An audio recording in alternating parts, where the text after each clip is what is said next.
Je vais continuer en français parce que la République française ne m'a pas donné la possibilité d'apprendre mes langues maternelles, que sont le catalan et l'occitan. Merci beaucoup à Unitat Catalana de m'avoir invité, merci au CASAF, merci à la librairie catalane qui a amené des livres ici. Et donc, ce livre, le livre dont je viens vous parler, n'est pas, comme certains ont pu le croire, un guide touristique. Dans Je suis catalan mais je me soigne, je ne dépeins pas la majesté du Canigou, pas plus que je ne vante la saveur des rousquilles. Et vous allez sûrement vous dire, au cours de cette présentation, que je parle davantage de la France et de l'Espagne que de la Catalogne. Eh bien, c'est normal. Cet ouvrage dit moins ce qu'est la Catalogne que ce qu'elle n'est pas. Et la Catalogne, c'est pas la France. C'est pas l'Espagne. C'est mieux.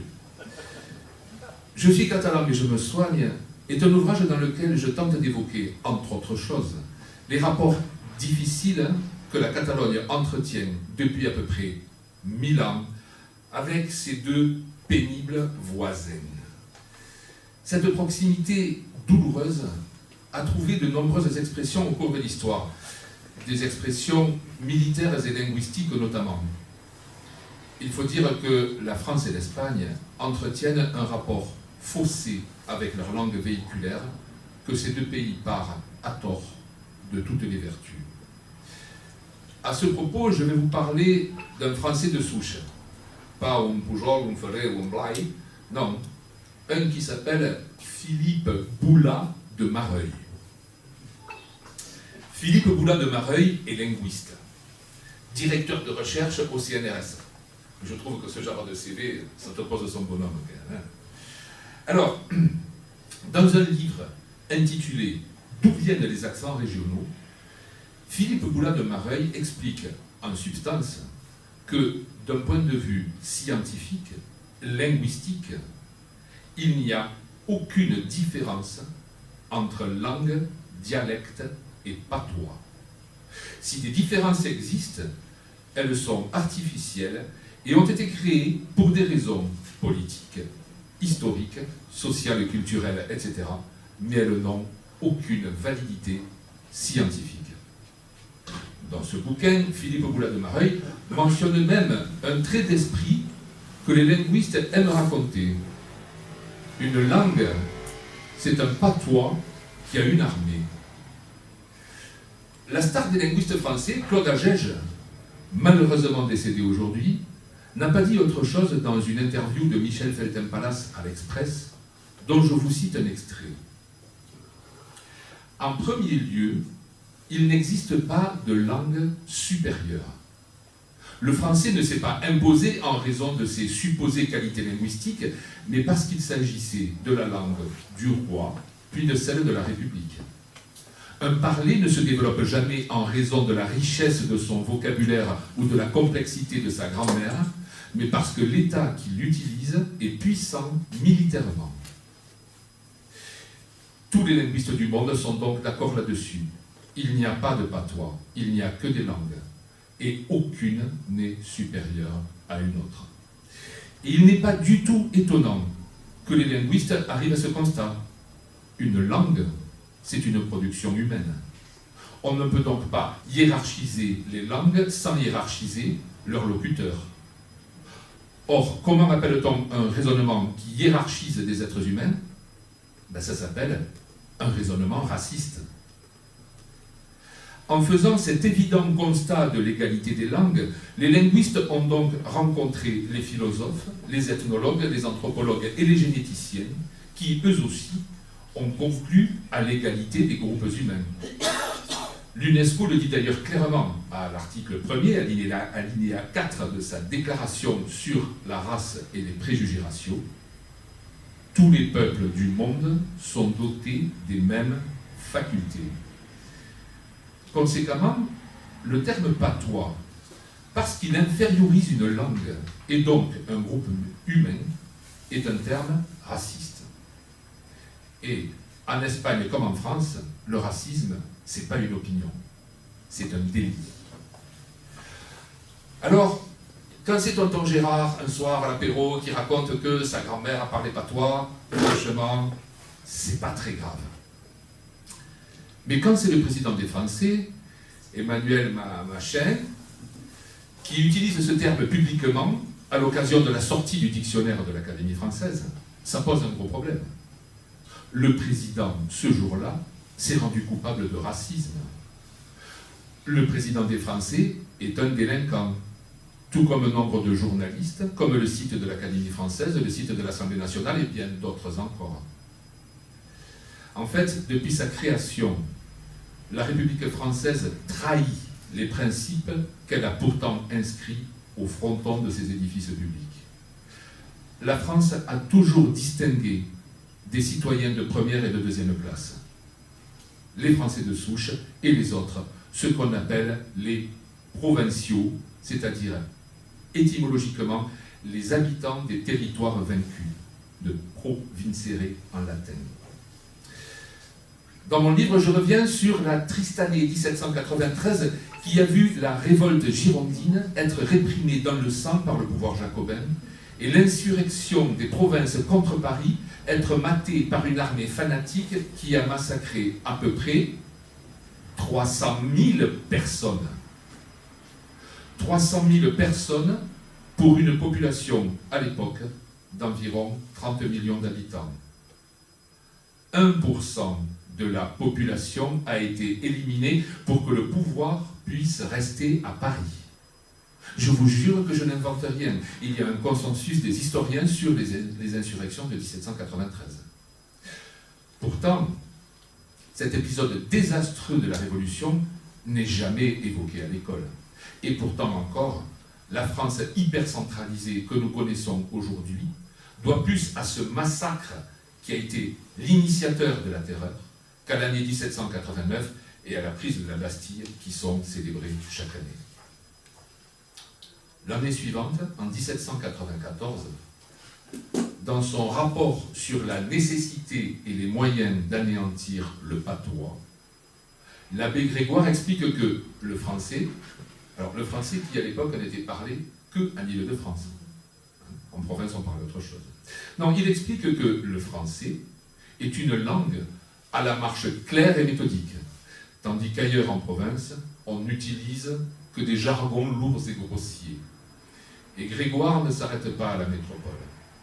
En s'adressant à ses collègues parlementaires, il dit aussi « Les nègres de nos colonies, dont vous avez fait des hommes, ont une espèce d'idiome pauvre, etc. etc. »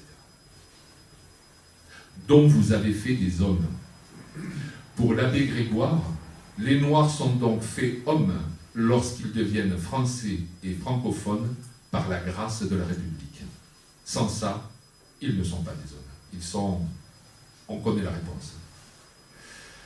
Voilà le genre d'horreur qu'on trouve sous la plume de quelqu'un qui, pourtant, fut un des rédacteurs de la Déclaration des droits de l'homme. À peine écrite et déjà trahie. Un siècle plus tard, en 1885, Jules Ferry, ministre de l'Instruction publique, a dit ceci à l'Assemblée nationale. « Messieurs, il faut parler plus haut et plus vrai.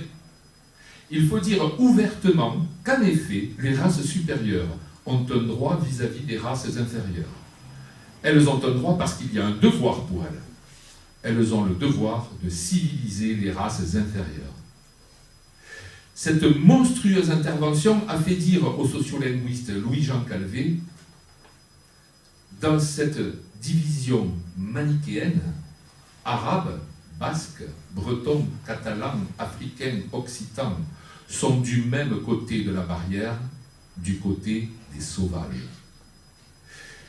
Et donc, de nos jours, des Alsaciens, des Arabes, des Basques, des Berbères, des Bretons, des Catalans, des Corses, des Noirs d'origine subsaharienne, antillaise ou autres, des Occitans, etc., amènent leurs enfants dans des écoles baptisées Jules Ferry.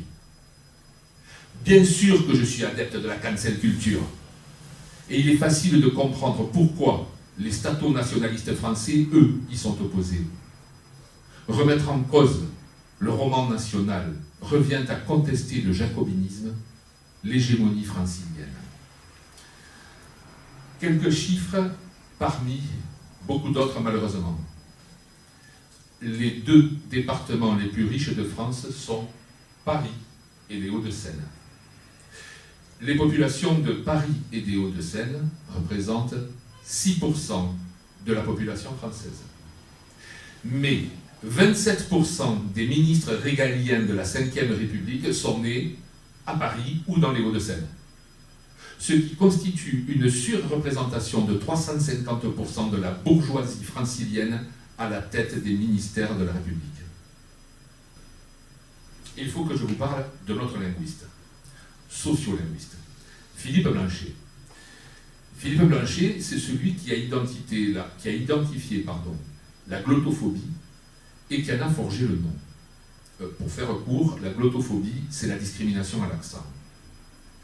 En France, 16% des candidats à une embauche sont recalés à cause de leur accent. Eh oui, il y a toujours dans ce pays des citoyens de deuxième classe. Permettez-moi s'il vous plaît juste une petite parenthèse égotique. Philippe Blanchet m'a fait le plus beau des compliments en disant de mon livre qu'il est un antidote à l'obscurantisme jacobin. Je porte ce compliment comme d'autres une médaille. Je reprends. Dans plusieurs interviews, Philippe Blanchet a eu l'opportunité de raconter une anecdote concernant sa grand-mère lorsqu'elle était à l'école à Marseille au début du XXe siècle. Quand une élève était surprise à parler patois, elle était punie et devait effectuer la corvée des sanitaires. Et quand on l'apprenait à récidiver, on la tirait par les cheveux pour l'amener au cabinet, on lui mettait la tête dans les toilettes et on lui disait « lèche, puisque tu as déjà de la merde dans la bouche ». Ce genre de violence a été constant à l'école publique française pendant à peu près 100 ans, en gros, à la truelle, de la moitié du 19e à la moitié du 20e. C'était ça aussi, la République au temps béni des colonies. Tant en métropole que dans les Outre-mer, en Afrique, dans la Caraïbe, en Indochine, dans le Pacifique, les indigènes étaient sujets de la France sans en être citoyens. Il n'y avait pas de droit de travail pour eux, pas de droit syndical, pas de droit de réunion non plus. Ils devaient observer un couvre-feu, ils subissaient l'impôt par capitation. Un bulletin de vote blanc valait 8 des leurs qu'ils déposaient dans des bureaux réservés aux autochtones. Et oui, encore des Français de deuxième classe. Il y avait même une troisième classe. Les femmes, quelle que soit leur couleur, elles ne votaient pas du tout. Les indigènes des métropoles, les provinciaux donc, eux, bénéficiaient bien sûr des mêmes droits que les Français de souche. À l'exception d'un seul, le droit qu'ont les parents d'élever leurs enfants dans leur langue maternelle. Un droit qui, encore aujourd'hui, n'est pas respecté en France. Seul le français est officiel, mettons, en Bretagne. Le catalan n'est pas officiel en Catalogne du Nord, pas plus que le basque au Pays basque, ni le corse en Corse. Il est essentiel, l'article 6 de la Déclaration des droits de l'homme et du citoyen, celui qui dit que nous devons être égaux devant la loi. Mais deux êtres humains égaux devant une loi écrite dans la langue d'un seul ne sont pas égaux. En juillet 2022, le Conseil des droits de l'homme de l'ONU a exprimé des inquiétudes en ce qui concerne, je cite, les atteintes importantes aux droits humains des minorités linguistiques en France. Le racisme et l'ethnocide sont la pente naturelle d'un pays jacobin où seule la langue de la communauté dominante est officielle. Surcroît de gêne, ce pays est, soi-disant, le pays des droits humains. Enfin, il convient de le rappeler, c'est le pays autoproclamé des droits humains. D'ailleurs, moi-même, je viens de décider que je suis Miss France. Alors, passons. Je vous en prie. C'est le rêve de ma vie. Bon. Égalité, fraternité. Je suis catalan, mais je me soigne tant aussi d'évoquer deux notions sœurs, la démocratie et la liberté. Avant tout, la liberté des peuples à disposer d'eux-mêmes. Avant tout, celle des Catalanes et des Catalans. La liberté consiste moins à faire sa volonté qu'à n'être pas soumis à celle d'autrui, disait Rousseau avec raison. Force est de le constater, au cours de l'histoire, la Catalogne n'a été libre qu'en refusant de se soumettre aux volontés de la France et de l'Espagne. S'autodéterminer, c'est s'offrir la possibilité d'une absence de sujétion. Parce qu'elle permet l'expression de la volonté populaire, l'autodétermination indigène porte la démocratie en graine. Mais le droit de vote ne suffit pas à garantir la démocratie. Sans liberté d'opinion, de conscience, d'expression, sans liberté de la presse, le droit de vote n'a aucun sens. La démocratie n'existe que dans l'exercice des libertés fondamentales, que dans le respect des droits humains. Quand ces droits sont effectivement respectés, alors le vote peut avoir un sens. Mais encore faut-il que, une fois que l'électeur a donné sa voix, en retour, l'élu donne sa parole. C'est aussi là que vit la démocratie, dans les méandres du verbe, dans le débat, la controverse, la contradiction, l'engueulade, dans la rigueur dialectique comme dans la rhétorique démago, dans l'éloquence ciselée comme dans la logorrhée irrépressible, dans la voix qui hurle comme dans celle que l'on donne, dans la parole que l'on prononce comme dans celle que l'on tient ou que l'on trahit. La démocratie est ontologiquement volubile. Les dictatures, elles, sont taciturnes. D'ailleurs, je suis sûr que tout le monde ici a noté la faconde échevelée et l'extrême chaleur humaine de Vladimir Poutine. Les Catalans, eux, sont bavards. Surtout ma mère. Ma mère est la plus grande démocrate de l'espace gréco-latin. Alors, nous, les Catalans, nous sommes des démocrates coincés entre une république jacobine ethnocidaire et une monarchie nationale catholique illégitime. Alors, pourquoi illégitime? J'ai rapidement parlé de la France. Maintenant, en Espagne, les élections du 28 juin 1931, qui ont été convoquées pour former une assemblée constituante, ont désavoué la monarchie de façon cinglante et porté la République en triomphe. Seulement 11% des votants, donc 50 députés, étaient favorables à la monarchie. Et 89% des votants, donc 420 députés, toutes tendances confondues, étaient, eux, favorables à une deuxième République. Il faut bien noter ce point. Ces résultats légitiment la deuxième République espagnole sans la moindre contestation possible. Néanmoins, ce régime politique va assez vite avoir des problèmes. Il faut dire qu'ils exagèrent, tous ces progressistes républicains. Ils sont laïcs, ils abolissent les privilèges de la noblesse, ils reconnaissent aux femmes le droit de voter et même celui d'être élu.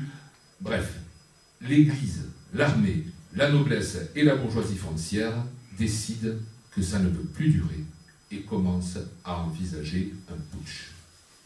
Et ce putsch, bien sûr, débutera le 17 juillet 1936.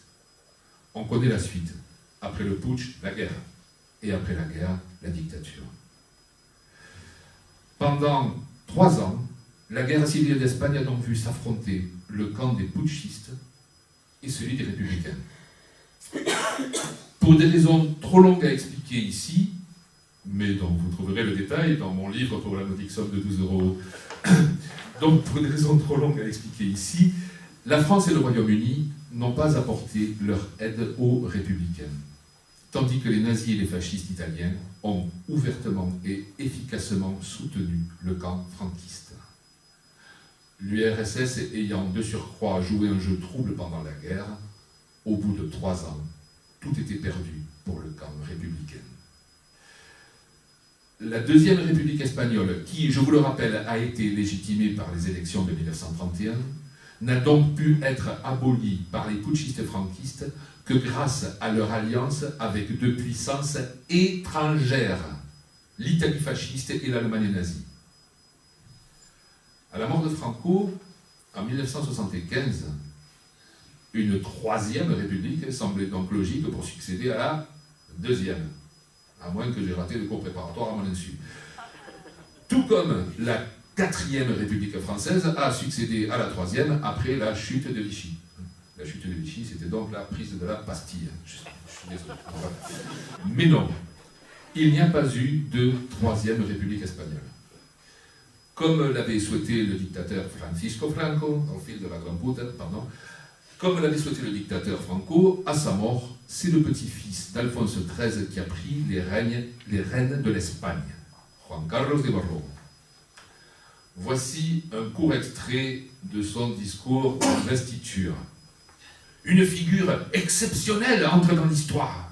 Le nom de Francisco Franco sera un jalon dans les événements espagnols, une étape à laquelle il sera impossible de ne pas se référer pour comprendre la clé de notre vie politique contemporaine. Bref, vous voyez sur quelle base s'est construite la monarchie espagnole dite moderne. Pourtant, fonder une nouvelle république après la mort de Franco aurait été une façon de reprendre les choses là où la volonté populaire les avait laissées bien malgré elle. Ou bien, pour établir clairement ce que souhaitaient les populations, fallait-il, lors d'un référendum constitutionnel, poser la question suivante. Voulez-vous que l'Espagne, 1. devienne une monarchie parlementaire, 2. reste franquiste, 3. devienne une république? Un sondage secrètement commandé par le Premier ministre Adolfo Suárez dès 1970 indique ces résultats. 21% pour la monarchie, 30% pour la continuité franquiste et 49% pour la République. 5 autres sondages secrets suivront et donneront des résultats identiques. C'est le professeur en communication Raúl Magallón qui a donné ces informations dans un livre intitulé « La construction de l'image de la monarchie espagnole à travers les sondages ». Et ces résultats sont dévastateurs parce que les habitants d'Espagne qui se sont donné la peine d'en prendre connaissance ont compris qu'ils ont été trompés par l'administration franquiste. Suárez était respectueux de la volonté du dictateur qui tenait à ce que Juan Carlos lui succède. Alors, en 1978, il a enterré les sondages, il a fait rédiger contre la volonté populaire la constitution d'une monarchie, et il a imposé le choix suivant aux votants. Approuvez-vous ce projet de constitution? Oui ou non? Et tous les médias de l'époque ont chanté le même refrain. Attention, voter non pourrait entraîner une nouvelle guerre civile. Et le pire, c'est qu'ils avaient sûrement raison. Une réaction des militaires et de la droite franquiste face au nouvel élan démocratique était possible, voire probable. À ce propos, voilà ce qu'explique l'historienne Paloma Aguilar.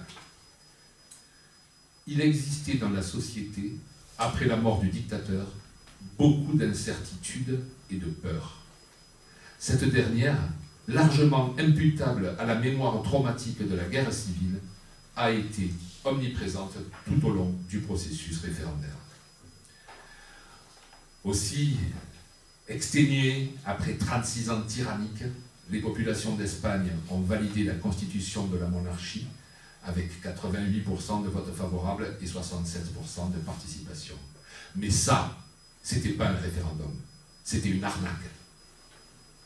En conclusion, non, la monarchie espagnole n'est pas légitime. Elle n'existe que parce que des putschistes, alliés à des puissances étrangères, ont pris le pouvoir en 1939 et ont ensuite trompé les peuples d'Espagne avec l'arnaque référendaire de 1978.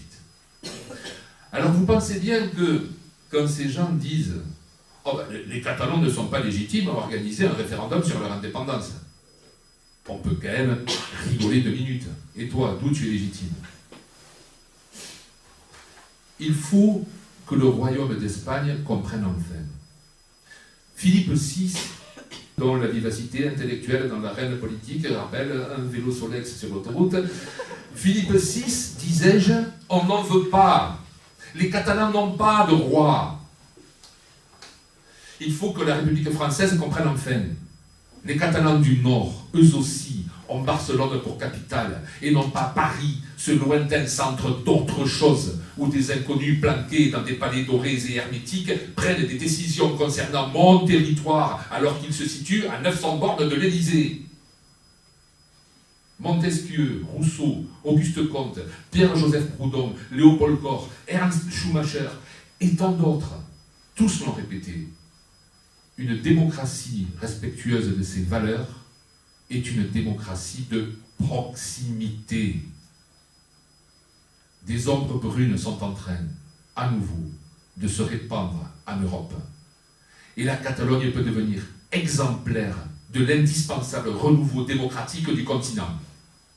Il suffirait pour ça que ses voisins lui foutent la paix. Voilà un des messages qu'essaie de faire passer mon livre. Permettez-moi, s'il vous plaît, de terminer cette présentation par la citation d'André Gide qui l'entame. Je crois à la vertu des petits peuples. Je crois à la vertu du petit nombre. Le monde sera sauvé par quelques-uns. Si mon livre vous procure ne serait-ce que moitié moins de plaisir que ce qui m'a coûté en travail, alors vous allez passer un joli moment à sa lecture et j'aurai pas tout à fait raté mon coup. Mais en attendant que vous le disiez peut-être, sachez que d'ores et déjà, j'espère votre indulgence. Merci d'être là, merci de m'avoir écouté, merci pour tout. Et visca Catalunya lliure!